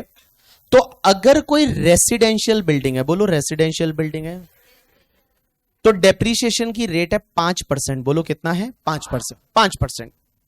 रेसिडेंशियल बिल्डिंग पे आपको डेप्रीशिएशन मिलेगा वो 5% की रेट से मिलेगा। उसके बाद में गाइस अगर कोई अदर बिल्डिंग है, बोलो अदर बिल्डिंग, अदर बिल्डिंग के केस में आपको डेप्रीशिएशन मिलेगा 10% से। बोलो कौन सी रेट से? 10%। इधर ध्यान दे दो, लिखने की जरूरत नहीं है, लिखने के लिए अलग से सेपरेटली लिखाऊंगा। एंड अगर आपकी कोई भी टेम्पररी बिल्डिंग है, बोलो टेम्पररी बिल्डिंग, टेम्पररी बिल्डिंग या जिसको अपन वुडन स्ट्रक्चर बोलते हैं, इनके केस में आपको डेप्रीशिएशन मिलेगा वो 40% की रेट से मिलेगा। बोलो कौन सी रेट से मिलेगा? 40। तो देखो सबसे पहले सर बिल्डिंग पे डेप्रीशिएशन की रेट क्या रहेगी? तो मैं बता दूं, बिल्डिंग में अगर रेसिडेंशियल बिल्डिंग है, बोलो रेसिडेंशियल बिल्डिंग है 5%, other building 10%, temporary building 40%, temporary building 40%। But आपके मन में ये डाउट आ सकता है कि सर रेसिडेंशियल बिल्डिंग पे डेप्रीशिएशन कैसे मिलता होगा? क्योंकि लॉ में तो क्या लिखा हुआ है, बिल्ड असेट तभी डेप्रीशिएशन मिलेगा जब वो आपके बिजनेस एंड प्रोफेशन में यूज होनी चाहिए। तो रेसिडेंशियल बिल्डिंग पे कैसे डेप्रीशिएशन मिल सकता है? एनीवन? क्या हो सकता है ऐसे कि रेसिडेंशियल बिल्डिंग बिजनेस में कैसे यूज हो सकती है? हाँ, राइट आंसर इज, एक बात बताओ, बहुत बार ऐसा सुना होगा कि जैसे एम्प्लॉयर ने एम्प्लॉय को रहने के लिए घर दिया, तो एक बात सुनो, जो जंगल में फैक्ट्रियां होती है जैसे बिनानी है, जेके, वो जंगलों में होती है, वहां एम्प्लॉय के रहने के लिए क्वार्टर बना के रखते हैं और सब एम्प्लॉय उन्हीं में रहते हैं। तो वो रेसिडेंशियल बिल्डिंग है या नहीं है? है। उस पे डेप्रीशिएशन कितना मिलेगा? और वो बिजनेस में यूज हो रही है तो उस पे डेप्रीशिएशन मिलेगा आपका 5%। बोलो कितना मिलेगा? 5%। तो डेप्रीशिएशन जो रेसिडेंशियल बिल्डिंग है उस पे 5%, अदर बिल्डिंग जो है उस पे 10% एंड टेम्पररी बिल्डिंग या वुडन स्ट्रक्चर है उस पे 40%। अब मुझे ये बोलोगे टेम्पररी बिल्डिंग क्या होता है? जैसे एग्जांपल के लिए एलएनटी रोड बनाता है, तो रोड बनाता है तो उनके एम्प्लॉय के रहने के लिए वो रोड के पास में एक बिल्डिंग बना देते हैं, वो वहीं पे एम्प्लॉय रहते हैं। लेकिन फिर वो रोड बन जाती है, फिर आगे चले जाते हैं, आगे वापस एक बिल्डिंग बनाते हैं, वहां एम्प्लॉय रहते हैं, तो that is called temporary building. वो पुराने वाले को तोड़ दिया जाता है। या जो मूवी के सेट्स वगैरह होते हैं, जो मूवी सेट बनाया वुडन है करके, ठीक है, और वो मूवी सेट वो टेम्पररी है, वो जैसे ही मान लो मूवी खत्म हो गई वो सेट को तोड़ दिया जाएगा, that is called temporary building. तो टेम्पररी बिल्डिंग के केस में 40% की रेट से डेप्रीशिएशन मिलेगा। तो आपको डेप्रीशिएशन कितना मिलेगा? रेसिडेंशियल बिल्डिंग के केस में 5%, अदर बिल्डिंग के केस में 10%, टेम्पररी बिल्डिंग के केस में आपको 40% की रेट से डेप्रीशिएशन मिलेगा। दूसरी क्लास की असेट होती है फर्नीचर। बोलो क्या? फर्नीचर। फर्नीचर के केस में आपका गाइस डेप्रीशिएशन का रेट रहेगा 10%। बोलो कितना रहेगा? 10%। एंड नेक्स्ट है इंटेंजिबल असेट। बोलो इंटेंजिबल असेट। इनटेंजिबल असेट के केस में आपका डेप्रीशिएशन का रेट रहेगा 25%। बोलो कितना रहेगा? 25%। तो देखिए डेप्रीशिएशन का रेट क्या है समझने की कोशिश करता। सबसे पहले बिल्डिंग के केस में residential building 5%, other building 10%, temporary building 40%, furniture के केस में 10%, इंटेंजिबल असेट के केस में 25%, इंटेंजिबल असेट के केस में 25%। अब अपन बात करते हैं प्लांट एंड मशीनरी की कि सर एक बात बताइए, प्लांट एंड मशीनरी पे डेप्रीशिएशन की रेट क्या होगी? ध्यान देना सब लोग, इधर ध्यान देना। प्लांट एंड मशीनरी में सबसे पहले मोटर व्हीकल। बोलो मोटर व्हीकल। जो आपके मोटर व्हीकल होते हैं उस पे डेप्रीशिएशन का रेट क्या है? तो गाइस लॉ मेकर बोलते हैं कि नॉर्मली जो है ना, नॉर्मली मोटर व्हीकल जो है, कार वगैरह, उस पे डेप्रीशिएशन की रेट 15% है। बोलो कितना है? 15%। लेकिन अगर आप हायरिंग बिजनेस में हो, बोलो किस में हो? Hiring business. हायरिंग बिजनेस मतलब जैसे आपके बसेस है, ट्रक है, ओला की टैक्सी है करके, ठीक है। तो हायरिंग बिजनेस में आप अगर चलाते हो तो आपको डेप्रीशिएशन की रेट 30% की रेट से मिलेगा। 30% डेप्रीशिएशन आप हर साल ले सकते हैं WDV मेथड से। तो देखो, नॉर्मली मोटर कार के केस में आपका डेप्रीशिएशन का रेट 15% है, बट हायरिंग बिजनेस है तो आपका डेप्रीशिएशन का रेट 30% है। अब एक चीज समझना, हुआ क्या, 2018 की बात है करके, ठीक है। अगर आपने सुना होगा तो 2018-19 में, 19 की बात, प्री कोविड की मैं अगर बात करूं, तो अगर आपने ऐसा सुना होगा तो पता है मार्केट में कार की बिक्री बहुत कम हो गई थी। 2019 में कार की बिक्री जो है, मोटर व्हीकल की बिक्री एकदम बंद हो जाती गई थी, बिकी नहीं रही। टाटा नैनो 6 महीने में एक बिकी थी। 6 महीने में टाटा नैनो एक ही बिकी थी। उसके बाद टाटा ने नैनो का प्रोडक्शन करना बंद कर दिया 2019 में। और 2019 में प्रोडक्शन करना कार का बंद कर दिया टाटा नैनो ने, एज वेल एज बाकी कार भी बिकी नहीं रही थी। 2019 की बात है।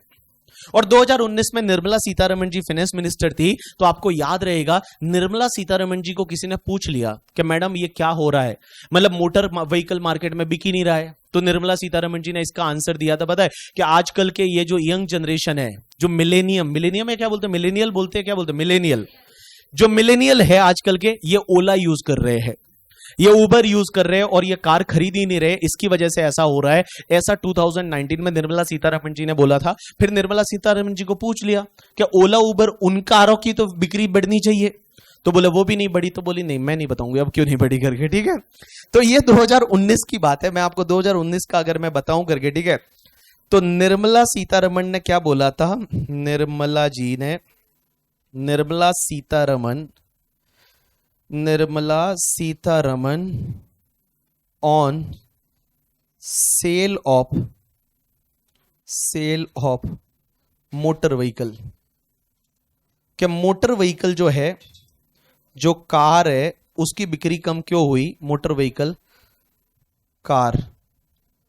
तो मोटर व्हीकल कार जो है, देखो ये है, ये उस टाइम का खबर है और ये 2019 की खबर है। और 2019 में निर्मला सीतारमण जी ने क्या बोला था कि finance minister Nirmala Sitharaman blame millennials for car sale slump का मतलब गिर जाना, says they are not buying the car. क्या आजकल के जो लोग बच्चे हैं, नए नए बच्चे, वो कार खरीदते ही नहीं है।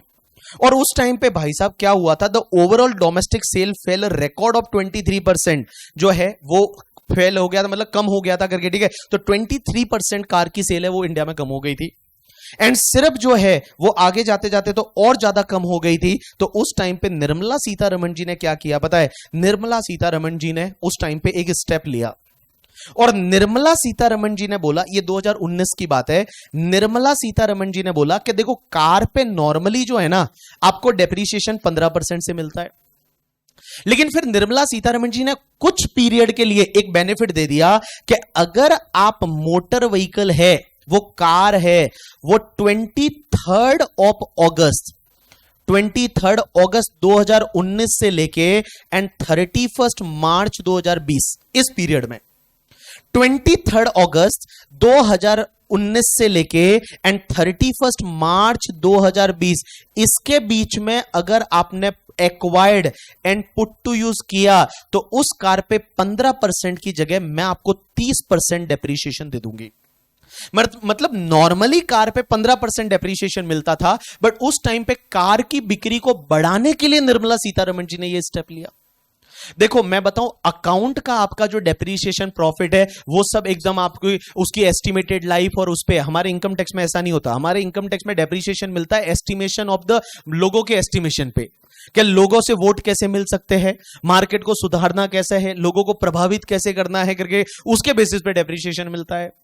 तो बोला कि अगर आप 23 अगस्त 2019 से लेके एंड 31 मार्च 2020 के बीच में अगर आप कार खरीदे तो जिंदगी भर उस कार पे जब तक डेप्रिसिएशन मिलेगा वो 15 की जगह 30 मिलेगा। एंड अगर आप हायरिंग बिजनेस में है तो आपको 45% डेप्रिसिएशन मिलेगा। लेकिन ये वो कार जो है वो इस पर्टिकुलर पीरियड में ही खरीदनी चाहिए। 23 अगस्त 2019 से लेके 31 मार्च 2020 के बीच में अगर इस बीच में कार खरीदी एंड पुट टू यूज की, नॉर्मल के केस में 15 मिलता था, उसकी जगह बोलता है अब आपको 30 मिलेगा। एंड बेटा जो हायरिंग बिजनेस में उनको बोला तुम भी व्हीकल खरीदो, तुम भी बस ट्रक खरीदो, तुमको नॉर्मल 30% डेप्रीशिएशन मिलता है, हम आपको अब 45% डेप्रीशिएशन देंगे। और देखो डेप्रीशिएशन ज्यादा मिलेगा तो आपको खुश होना चाहिए या दुखी होना चाहिए? खुश होना चाहिए, क्योंकि डेप्रीशिएशन पीएनएल के डेबिट में जितना ज्यादा जाएगा उतना प्रॉफिट कम होगा और उतना ही टैक्स कम भरना पड़ेगा। तो बेटा यहां पे डेप्रीशिएशन की रेट्स के पीछे बहुत सारी चीजों में लॉजिक नहीं है। आप ढूंढने जाओगे लॉजिक क्या सर, नॉर्मल कार है उस पर 15%, हायरिंग बिजनेस में 30%, और उस पीरियड में खरीदा तो 15 का 30%, और अगर 30 का 45%, ये ऐसा क्यों गया? देखो उस टाइम पे निर्मला सीतारमण जी को जरूरत थी कि इंडिया में कार की सेल को बढ़ाए, लोगों को मोटिवेट कैसे करे। तो मोटिवेट करने के लिए बोला चलो ज्यादा डेप्रीशिएशन देंगे तुमको, लो मजा आ जाएगा तुमको, तो ज्यादा डेप्रीशिएशन देंगे। तो अगर 23 अगस्त 2019 से लेके एंड 31 मार्च 2020 के बीच में अगर कोई normally car acquired and put to use किया तो डेप्रीशिएशन 15 की जगह 30। एंड गाइज हायरिंग बिजनेस वाला है तो उस पे 30 की जगह आपको 45% की रेट से डेप्रीशिएशन मिल जाएगा। ये तो हो गई कार की बात। उसके बाद में सर अगर कोई भी शिप है जो पानी में चलता है, शिप करके जो शिप्स होते हैं, जो बोट्स होती है, जो आपके लाइक यॉट वगैरह होते हैं, तो शिप के केस में आप डेप्रीशिएशन ले सकते हैं 20% की रेट से। बोलो कौन सी रेट से? 20%। तीसरा एयरक्राफ्ट, बोलो एयरक्राफ्ट। एयरक्राफ्ट के केस में आपको डेप्रीशिएशन मिलेगा 40% की रेट से। बोलो कौन सी रेट से? 40%। तो देखो शिप जो है वो पानी में चलता है, कम रिस्की है, 20% डेप्रीशिएशन। एयरक्राफ्ट हवा में उड़ता है, तो हवा में जब उड़ रहा है कभी भी गिर सकता है, ठीक है, तो उस पर 40% डेप्रीशिएशन, उस पर डेप्रीशिएशन की रेट 40% है। उसके बाद में गाइस जो भी आपके कंप्यूटर एंड कंप्यूटर सॉफ्टवेयर होते हैं, कंप्यूटर एंड कंप्यूटर सॉफ्टवेयर, इनके केस में आपको डेप्रीशिएशन है ना वो 40% मिलेगा, क्योंकि गवर्नमेंट चाहती है आप ज्यादा से ज्यादा कंप्यूटर खरीदो और कंप्यूटर खरीदे को उसको यूज करो बिजनेस के लिए वगैरह, तो कंप्यूटर पे हम आपको डेप्रीशिएशन 40% दे देंगे। उसके बाद में गाइस जो आपके पॉल्यूशन कंट्रोल इक्विपमेंट है, पॉल्यूशन कंट्रोल इक्विपमेंट, ये पॉल्यूशन कंट्रोल इक्विपमेंट्स क्या होते हैं? जैसे आपने देखा होगा कि बहुत बार फैक्ट्री के ऊपर वो चिमनियां लगी होती है कि उससे एयर पॉल्यूशन ना हो, तो गवर्नमेंट भी चाहती है पॉल्यूशन को कंट्रोल करो, तो पॉल्यूशन कंट्रोल इक्विपमेंट खरीदिए, हम आपको डेप्रीशिएशन 40% की रेट से देंगे। तो हम आपको 40% की रेट से डेप्रीशिएशन देंगे पॉल्यूशन कंट्रोल इक्विपमेंट पे। उसके बाद में गाइस अगर कोई भी विंडमिल्स है, बोलो विंडमिल्स। विंडमिल्स का मतलब क्या होता है? पवन चक्की जो ऐसे घूमती है, ठीक है, विंडमिल्स जो होती है, तो विंडमिल्स एंड इसके इक्विपमेंट, जो भी विंडमिल्स होती है एंड उसके इक्विपमेंट्स है, उसके केस में पहले कैसा था पता है? अगर बिफोर 1/4/2014 से पहले आपने अगर इंस्टॉल्ड की है पवन चक्की तो उस पर डेप्रीशिएशन 15% ही मिलेगा। लेकिन अगर आपने ऑन और आफ्टर, मोदी जी ने बोला इस पवन चक्की वाले को थोड़ा प्रमोट करो, ऑन और आफ्टर 1/4/2014 के बाद आपने इसको पुट टू यूज किया, इंस्टॉल किया है, तो इस पे डेप्रीशिएशन आपको 40% की रेट से मिलेगा। तो अगर मान लो आपका जो विंडमिल्स है वो विंडमिल्स 1/4/2014 से पहले इंस्टॉल हुआ था तो 15%, एंड 1/4/2014 या उसके बाद में इंस्टॉल हुआ तो आपको 40% की रेट से डेप्रीशिएशन मिल जाएगा। उसके बाद गाइस विंडमिल्स के बाद में अगर मैं बात करूं तुम्हारे जो ऑयल वेल होते हैं, ऑयल वेल का मतलब क्या होता है? ऑयल वेल एक तो होता है तुम्हारा पानी का कुआं, वो तो बिल्डिंग है, ऑयल वेल है वो प्लांटेड मशीनरी है। ऑयल वेल का मतलब होता है तेल का कुआं। क्या बोलेंगे? तेल का कुआं, जिसमें से क्रूड वगैरह निकलता है। तो तेल का कुआं जो होता है ना, उस पे डेप्रीशिएशन मिलता है 15% की रेट से। बोलो कौन सी रेट से? 15%। एंड गाइस, अगर कोई अदर प्लांटेड मशीनरी बच गया, तो जितना भी अदर प्लांटेड मशीनरी बच गया, उस पे आपको 15% की रेट से डेप्रीशिएशन मिल जाएगा, 15% की रेट से। अब एक और चीज समझना, जो भी आपके रीन्यूएबल एनर्जी डिवाइसेस है, क्या बोला मैंने? रीन्यूएबल एनर्जी डिवाइस, जिसमें आपका ई व्हीकल भी आ जाएगा। जो ई व्हीकल्स है, आजकल लोग पता है इलेक्ट्रॉनिक व्हीकल खरीद रहे हैं, तो ई व्हीकल को गवर्नमेंट प्रमोट करना चाहती है कि नहीं चाहती? यस। तो ई व्हीकल पे डेप्रीशिएशन की रेट है वो बेटा 40% है। 40% की रेट से डेप्रीशिएशन ई व्हीकल्स पे मिलेगा। तो जो ई व्हीकल्स है, वो ई व्हीकल्स पे आपका डेप्रीशिएशन है वो 40% की रेट से मिल जाएगा। एंड एक और लास्ट रह गया, जो भी आपकी बुक्स होती है, बुक्स जो प्रोफेशनल बुक्स वगैरह यूज करते हैं, या लाइब्रेरी के बिजनेस में बुक्स यूज होती है, जैसे आपका लाइब्रेरी का बिजनेस है, बुक खरीद के आप रख लेते हो, लोग पढ़ते रहते हैं हर साल, तो जो लाइब्रेरी का बिजनेस आप कर रहे हो, तो बुक्स पे आपको 40% की रेट से डेप्रीशिएशन मिल जाएगा। तो चलिए अपन डेप्रीशिएशन को एक बार रेट को वापस रिवाइज करते हैं। इधर देखिए सब लोग, सबसे पहले बिल्डिंग, बोलो बिल्डिंग। बिल्डिंग में रेसिडेंशियल बिल्डिंग, रेसिडेंशियल बिल्डिंग मतलब जो रहने में यूज आती है, डेप्रीशिएशन की रेट कितनी है? 5%। अगर अदर बिल्डिंग है, जो कमर्शियल बिल्डिंग वगैरह है, मॉल ऑफिस वगैरह, 10%। टेम्पररी बिल्डिंग है तो 40%। उसके बाद फर्नीचर पे कितना? 10%। बोलो फर्नीचर पे कितना? 10%। इंटेंजिबल एसेट पे कितना? 25%। उसके बाद प्लांटेड मशीनरी। प्लांटेड मशीनरी में जो मोटर व्हीकल है, नॉर्मली मोटर व्हीकल पे 15%, बोलो 15%। लेकिन जो मोटर व्हीकल है वो अगर मान लो आपके हायरिंग बिजनेस में यूज होता है तो 30%। हायरिंग बिजनेस में यूज होता है तो 30%। लेकिन इसका एक एक्सेप्शन और है, क्या अगर आपने मोटर व्हीकल 23 अगस्त 2019 से लेके 31 मार्च 2020 के बीच में acquired and put to use किया, तो 15 की जगह 30%, एंड हायरिंग बिजनेस में है तो 30 की जगह 45%। शिप पानी में चलती है 20%, एयरक्राफ्ट हवा में उड़ता है 40%, कंप्यूटर एंड कंप्यूटर सॉफ्टवेयर है उस पर 40%, उसके बाद पॉल्यूशन कंट्रोल इक्विपमेंट है उस पर 40%, विंडमिल्स वगैरह जो होती है, पवन चक्कियां और उसके इक्विपमेंट जितने भी है उस पर 40% अभी। बट 14/2014 से पहले इंस्टॉल हुआ है तो उस पर आपका 15%। अब एक और चीज समझना, जो ई व्हीकल्स होता है उस पर 40%, तो इलेक्ट्रिक कार वगैरह खरीदोगे 40% डेप्रीशिएशन।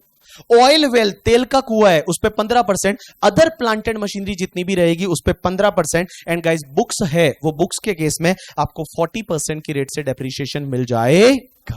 अब मुझे एक बात बताओ, ये मोबाइल किस में आएगा? कंप्यूटर में या अदर प्लांटेड मशीनरी? कंप्यूटर या अदर प्लांटेड मशीनरी? हां, कंप्यूटर या other planted machinery? Right answer is mobile, other planted machinery. किसमें? Other planted machinery, 15% depreciation. But जो कंप्यूटर के साथ जो चीजें यूज होती है, जैसे प्रिंटर, सीपीयू तो मेन होता है उसका, उसके बिना तो कंप्यूटर नहीं है, उसके बिना तो मॉनिटर ही रहेगा। ठीक है भाई, कंप्यूटर में सीपीयू तो मेन होता है ना, ठीक है। ये बोलते हैं कंप्यूटर के साथ यूज होती है, मतलब सीपीयू नहीं, कंप्यूटर के साथ बहुत सारी चीजें यूज होती है, जैसे स्कैनर है, प्रिंटर है, एक यूपीएस है, यूपीएस ही नाम बोल, यूएस वो बोलते हैं ना जिसमें लाइट चली जाती है, यूपीएस, यूएसपी थोड़ी बोलते हो, यूएस नहीं, यूपीएस ही बोलते हैं। यूपीएस पावर सप्लाई करता है थोड़ी देर के लिए, ठीक है। तो जो भी अगर कंप्यूटर है, कंप्यूटर के साथ जो प्रिंटर यूज होता है, स्कैनर यूज होता है, आपको क्या लगता है वो किस में जाएगा? कंप्यूटर के साथ ही आ जाएगा या उसके अलग से 15% लेंगे? राइट आंसर इज कंप्यूटर के साथ ही आ जाएगा और उस पर 40% की रेट से डेप्रीशिएशन मिल जाएगा। अब एक डाउट ये आता है कि सर ये आईपैड किस में आएगा? पहले आईपैड से पहले लैपटॉप किस में आएगा? कंप्यूटर में 40% डेप्रीशिएशन, ठीक है। बट आईपैड किस में आएगा? आईपैड किस में आएगा? हाँ, आईपैड किस में आएगा? आपको क्या लगता है, कंप्यूटर में या अदर प्लांटेड मशीनरी में? राइट आंसर इज, अगर मैं बात करूं आईपैड की, कहीं कोई क्लैरिटी नहीं है, कोई क्लैरिटी नहीं है, लोग अपनी अपनी मर्जी से उसको मान लेते हैं। मेरे को अगर इसको देख के लगता है कंप्यूटर है तो कंप्यूटर मान लो, आपको देख के लगता है मोबाइल है तो फिर 15% ले लो। मैं क्या करता हूं, मैंने एक बाइफर्केशन मेरे हिसाब से बनाया है, उसका इन्वेंशन मैंने किया है। मैं ये बोलता हूं कि अगर कोई ऐसा आईपैड है जिसमें हेलो वाला कॉलिंग नहीं होता, हेलो वाला कॉलिंग मतलब एक होता है ना जिसमें आप हेलो कॉलिंग करते हो, हेलो हाँ कैसी हो कैसे हो, ठीक है नींद आ रही है, वो वाला, हाँ अगर वो वाला कॉलिंग होता है, नेट जिसमें सिम कार्ड लगता है और वो वाला कॉलिंग होता है, जैसे वो सैमसंग का एक टैब आता था ना उसमें वो होता है, तो उसको मोबाइल में ले लो। बट अगर वो हेलो कॉलिंग नहीं होता है तो आप उसको कंप्यूटर में ले लो। किस में ले लो? कंप्यूटर। तो मैं तो क्या करता हूं, मेरा जो ये आईपैड है इसको मैंने कंप्यूटर में डाल रखा है और इस पे डेप्रीशिएशन में 40% की रेट से लेता हूं। कौन सी रेट से लेता हूं? 40% की रेट से लेता हूं। समझा कि नहीं समझा? लिखो, आपने लिखा क्या है? Rate of depreciation. Rate of depreciation में जैसा मैं बोलता हूं वैसा आप लिखेंगे। रेट ऑफ डेप्रीशिएशन में जैसा बाबू मैं बोल रहा हूं वैसा आप लिखेंगे और आप क्या करेंगे? चापो। जो आपको बोर्ड पे दिख रहा है छापना चालू करो।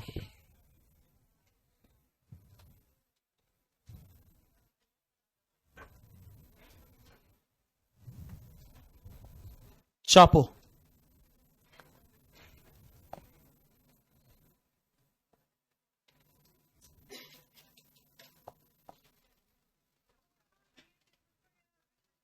क्या? हाँ, रोड है, ब्रिज है, वेल है, ट्यूबवेल है, वो अदर यूज में जाएंगे। शिकारा क्या होता है?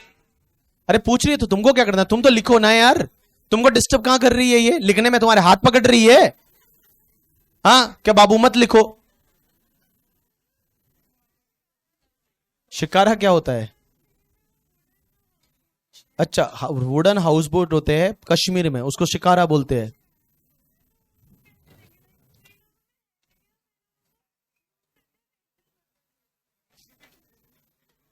तो टेम्पररी में जाएगा ना अगर वुडन का है तो, वुडन स्ट्रक्चर है ना शिकारा, तो टेम्पररी 40%। वो पानी में उसको शिप मान लेंगे ऐसा? तो तू तो ऐसी बात की कि जो मुंबई में जो बीच है वो बीच क्यों, बीच में तो है नहीं तो किनारे पे, तो उसको बीच क्यों बोलते हैं? ये जोक सुना तुमने? हाँ, मुंबई में जो बीच है वो बीच किनारे पे है ना, तो उसको बीच क्यों बोलते हैं?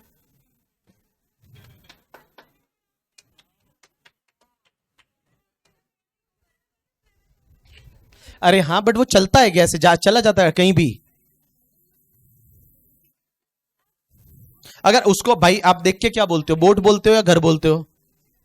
शिकारा बोलते हैं, हाउस बोलते हैं। तो फिर आप उसको टेम्पररी स्ट्रक्चर में ले लो। हाँ जी। हाँ, अच्छा नाव के ऊपर घर होती है, ठीक है, उसको शिप में तो नहीं आएगा, शिप वेसल स्पीड पोर्ट में तो नहीं आएगा वो, फिर उसको बिल्डिंग में ले लो अगर उस पर घर बनाया तो। चलिए, अरे फटाफट कॉपी करो ना, बाद में अपना ध्यान, ज्ञान बहुत देते हैं ये लोग पता है। हाँ जी दीपांशु बोलो ना बेटा। रोड किसी के खुद की थोड़ी है, अरे भाई फैक्ट्री में होती है तो वो तो तुम्हारी ही होती है।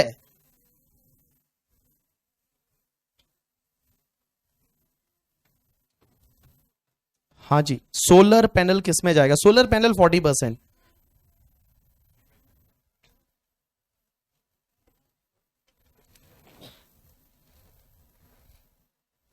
सर क्रूज किस में आएगा? शिप में।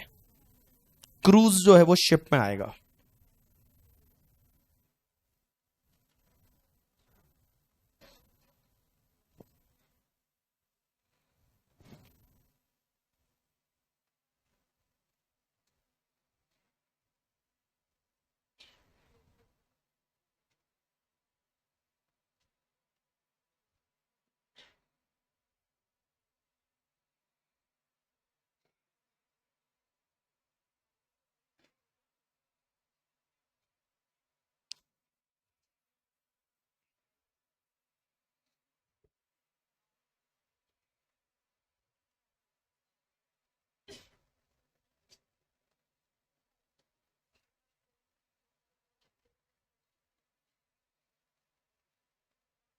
चलिए, ये बोलता है पेपर बोट किस में आएगा? पेपर बोट डूब जाएगा।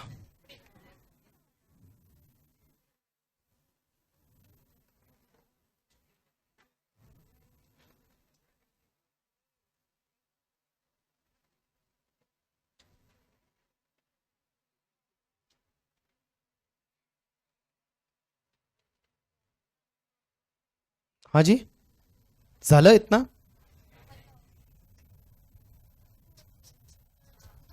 बस बस बस।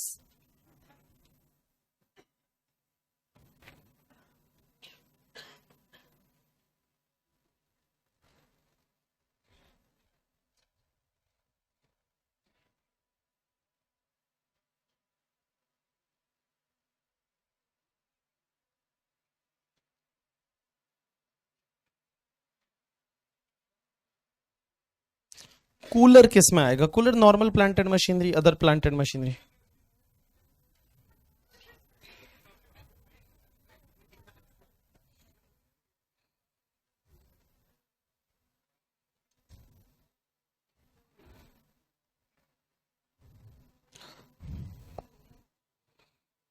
ये बोलता है वॉच किस में? वॉच कैसे बिजनेस में यूज होगा?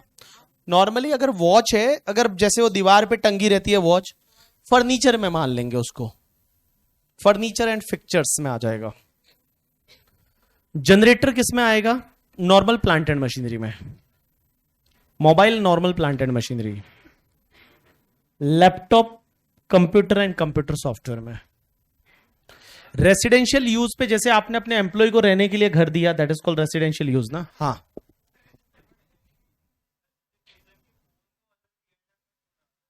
एक केस लॉ है। रीजन तो क्या, एक दिल्ली हाईकोर्ट का जजमेंट है शायद, उसका नाम मैं तुझे अभी बता देता, बट एक केस लॉ है, उस केस लॉ में ऐसा बोला हुआ है। अब उसमें कोर्ट को जैसा लगा वैसा कोर्ट ने जजमेंट दे दिया।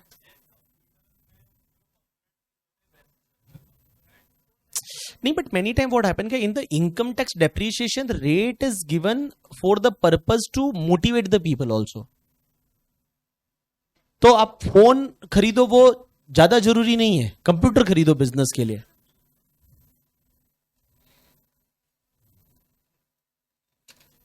What is the hire business? Hire business मतलब इसको आप हायर पे चलाते हो, जैसे बसेस, टैक्सी, ओला में चलाते हो, उबर में चलाते हो, ये सब है ना, वो सब।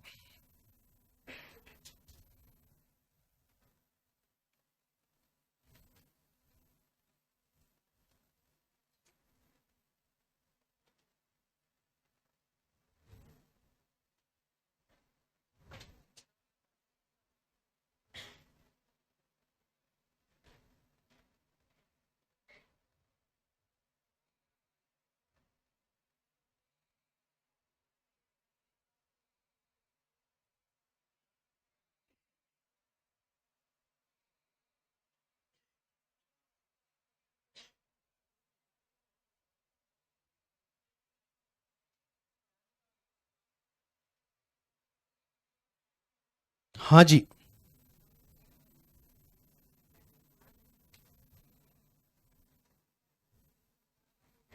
बोलो डन। अभी भी लिख रहे हो?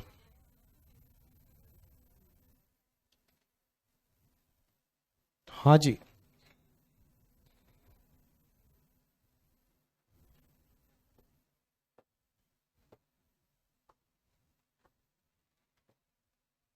कैमरा जो शूटिंग में यूज होता है, अदर प्लांट एंड मशीनरी। अब यार ऐसा इतना नहीं आएगा एग्जाम में, सिर्फ कैमरा ऐसा पूछा जाएगा सिर्फ। एग्जाम में क्वेश्चन कैसे आएंगे कल अपन देखेंगे, वहां प्लांट एंड मशीनरी दिया जाता है बस, कि प्लांट एंड मशीनरी आप बताओ इस पे डेप्रिसिएशन कैसे आएगा। चलिए बोलिए डन। गाना गाओ शिरडी वाले साईं बाबा का। बस मैं यही इसीलिए रखा है तुमने मुझे, गाना गाओ और कभी ये करो। और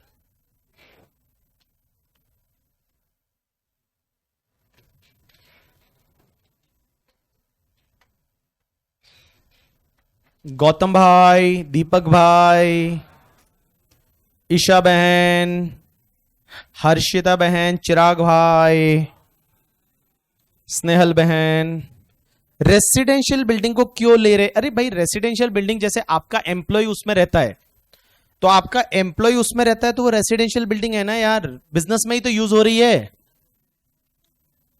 हाँ हाँ वो भी हो सकता है, बट उस रेसिडेंशियल यूज होना चाहिए।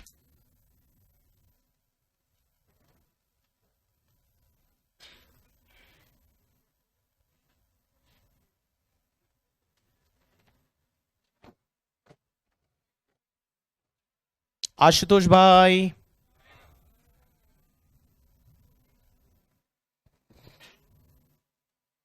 हर्षित भाई, क्या बोल रहे हैं?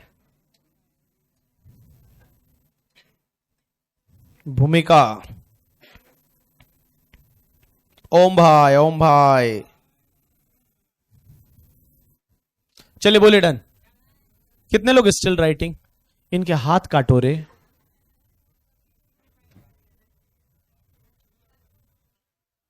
बोला आप जेल चले जाओगे।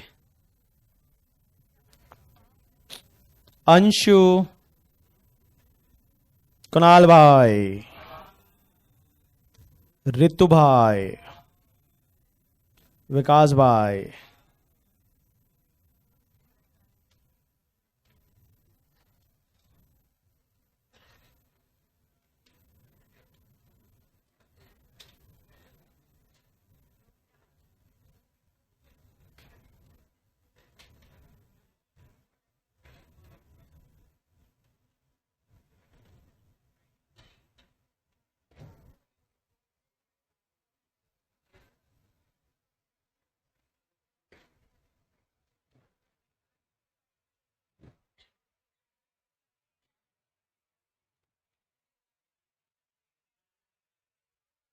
चलिए बोलिए डन।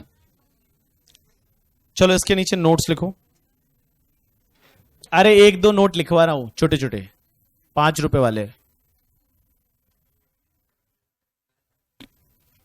मोबाइल किस में आएगा? अरे बोला ना, mobile is other plant and machinery. लिखो नोट नंबर 1, नोट नंबर 1 लिखो। नोट नंबर 1 में लिखो, लिखो computer accessories. Note number 1, computer accessories like UPS, printer, scanner. Computer accessories like printer, UPS, scanner, etc., etc. Eligible for depreciation at the rate 40%. Eligible for depreciation at the rate 40%. Eligible for depreciation at the rate 40%. दूसरा note लिखो, लिखिए mobile phones and EPABX। EPABX कैसे लिखते हैं board पे देख लीजिए। EPABX ये क्या होता है पता है तुमको? EPABX क्या होता है? अब पता है जब कॉलिंग करते हो, जैसे वो है ना, जब कहीं किसी कंपनी में कॉल किया तो बोला 1 दबाइए ऑपरेटर के लिए, 2 दबाइए, तो वो एक सिस्टम होता है, उसको EPABX सिस्टम बोला जाता है। तो वो कंप्यूटर नहीं है, उसमें कंप्यूटर नो डाउट यूज होता होगा, but that is not a computer, it is EPA, inter calling system, intercom calling system करके। तो वो जो है, तो आपने लिखा mobile phone and EPABX are not computer, so depreciation allowed at the rate 15%. So depreciation allowed at the rate 15%. 15% की rate से डेप्रीशिएशन मिल जाएगा। So depreciation allowed at the rate 15%. 15% की रेट से डेप्रीशिएशन मिल जाएगा। चलो इधर देखो एक बार, डेप्रीशिएशन की रेट बोलो, रेट। तो रेट कौन कौन से देखो, आंख बंद करके आना चाहिए, ऐसे ऊपर देखो, दीवार में देखते जाओ, और देखो अपन एक एक असेट देखते जाएंगे, ठीक है? और अपन बोलते जाएंगे, पहले मैं बोलूंगा फिर तुम बोलोगे, ठीक है? और अगर आपको याद हो तो आप भी बोल सकते हो पहले, कोई दिक्कत नहीं।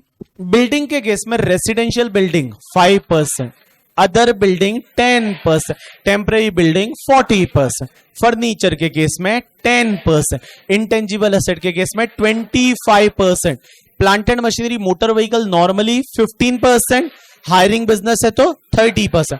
लेकिन वो उस पीरियड में कब पता है, 23 अगस्त 2019 से लेके एंड 31 मार्च 2020 के बीच में अगर acquired and put to use किया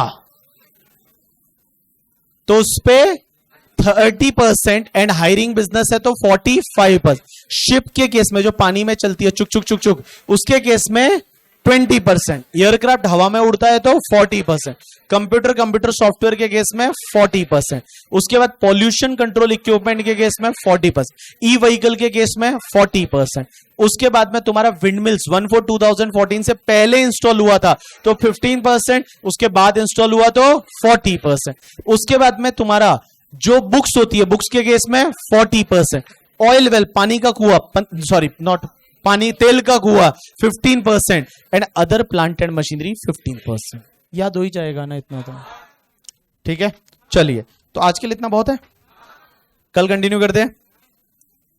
रेलवे पे, रेलवे का बिजनेस थोड़ी टैक्सेबल होता है, रेलवे की गवर्नमेंट की है, गवर्नमेंट को कोई डेप्रिसिएशन नहीं मिलता। चलो बाय, इनकम तो उसकी बिजनेस की होनी चाहिए, रेलवे तो वेलफेयर के लिए काम कर रहा है। चलो आज के लिए इतना बहुत है, कल कंटिन्यू करते हैं। Thanks a lot people, that's enough for today from my side. भाई साहब देखो आज आपका कोई होमवर्क नहीं है, जो लिखवाया है वो 15 मिनट में रीड करके आना है, ठीक है। लेकिन जो पुराना बैकलॉग जिसका बचा है वो कंप्लीट कर लेना, क्लबिंग का या अदर सोर्सेज का जो बैकलॉग है वो आप कंप्लीट कर लेना, ठीक है। चलिए कल कंटिन्यू करते हैं।